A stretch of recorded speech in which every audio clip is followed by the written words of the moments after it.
Thanks for volunteering. I'm not really that strong on the brain. I think this is the language center. Really? Because I don't feel a... Also for you!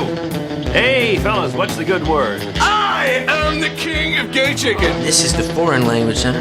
Impossible! Je n'ai pas proposé. Well, look who never learned to share. The cow says. Ladies and gentlemen, Macaulay Culkin.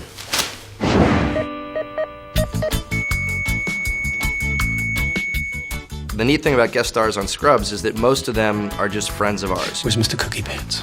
And that are nice enough to say, hey, let's come and do the show and have fun and hang out. Tupac! I was watching that. You know what? That's a pretty reprehensible thing to do. Another thing with guest stars that we did this year is we continued to round out the Spin City appearances. Oh, it's true. Richard Kind as a hypochondriac is easily one of the funniest guest stars you'll have on a show. For some reason on Tuesdays, my feet just swell up like Jiffy Pop bags.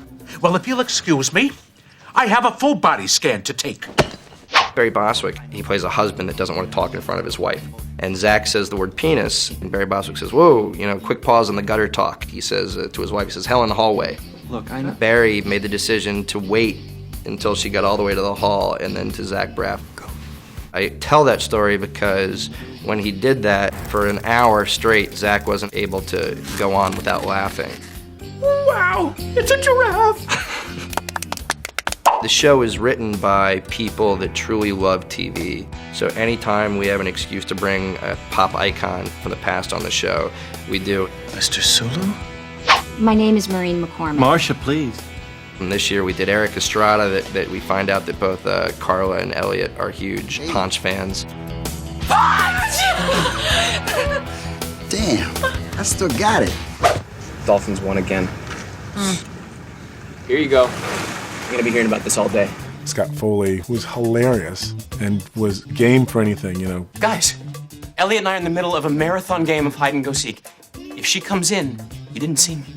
Sean became kind of a character that we created where he ends up, with a job at SeaWorld, and he's a very bizarre guy giving JD advice about how to teach his interns and using analogies to his own dolphins. Sean, unfortunately for me, my interns aren't mammals.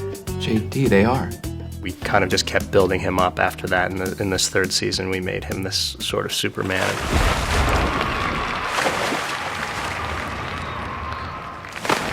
He's so handsome in real life. I mean, honestly, I was talking to the guy and I would get lost in his eyes. I got no problem admitting that. And I'd be like, Scott, do you want to do the show again? And he would start talking and I'd have no idea what he was saying, so I'd just be dreamy. Up.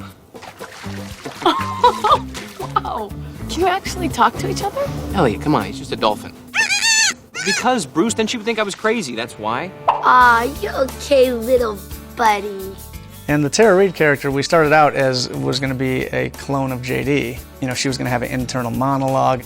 Sorry, sometimes I just have this inner monologue running through my head. Inner monologue? Weirdo! And JD was basically going to fall in love with himself. It wasn't panning out the way we wanted it to. The thing that I think finally worked with her is letting her be exactly who she is. We tried for a while to make her into somebody that she wasn't. It was probably a mistake on our part, and then we said, she can have fun with her own image. She's kind of a fun, smoking, boozing party girl. God, you never used to smoke. Yeah, but back then I was pretending to be someone who I thought you wanted me to be. I think she had the most fun when they wrote the most outlandish things for her to do. She was in a giant cigarette costume. She dances with these these male strippers. Now who haven't I slept with yet? Give it to me! Ah! Oh my God, Danny, I am so sorry. I thought this was what you wanted. It was.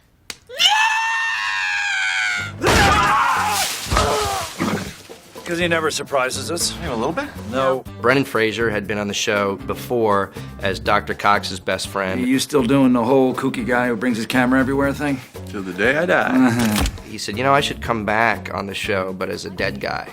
He inspired us. He basically came up with a story idea to do kind of our Sixth Sense thing. There's one more thing you have to do for me. An episode that we hope holds up, that when you go back and look at it, you realize that he's been dead the whole time and that nobody else ever acknowledged him and nobody else paid attention to him. Where do you think we are? It really worked, as under the model of our show, which is trying to create something occasionally that's really broad and silly and funny and then has a big emotional impact at the end. But here's the punchline. Even though my last surgery was 2 hours ago, I can't stop washing my damn hands. Michael J. Fox is probably the greatest, it's gonna sound cheesy, probably the greatest honor of my life to have this guy on the show. Why can't I sit on you? Why? Every year, you know, because I talk to him anyways just because we're friends, I would be remiss not to say, hey, if you ever feel like acting again, why don't you come and do the show? I was saying that to him for like the 100th time, and just out of the blue, he's like, you know what, I'm feeling pretty good health-wise. Is it cool if I come and do it? I was like, oh, are you kidding? I'm sorry it took me so long. I had to go home. Damn roof toilets got my number. And the story we wanted to do was that he conquers one of his OCD demons by pooping on the roof. That, my friends, is a roof toilet. I'm sorry, you said that like it's a normal thing. I remember the very first take of the first scene that he did, which is when he walks into the hospital and sees Turk, Elliot, and JD. We can't use it because the actors, instead of being in character, were so, you know, enraptured just watching him that when he said his line, nobody said their lines, you know, and so we had to throw the take away. Exactly. In a lot of ways, I like to think that there wouldn't be guys like Zach Braff if there wasn't a Michael J. Fox. You are unflappable. It's true. It can't be flapped. And I'm really proud of those episodes because on some level, you know, I thought that they were kind of metaphorical for what Mike was going through in his real life, and he was going through it like a hero. If there's something you know you can do, whether it's intubating a patient or copping a squat on the roof, and your mind keeps throwing up roadblocks, just know you can drive right through them. You know, the best guest stars on this show are people that come in and instead of just wanting to do a typical sitcom guest appearance of saying something outrageous, is that they come in and try to craft a character. It's just a treat and a privilege. Okay, well, sir, it was amazing to work with you. Thank you. And that's 3 seconds. Okay, sorry. Okay.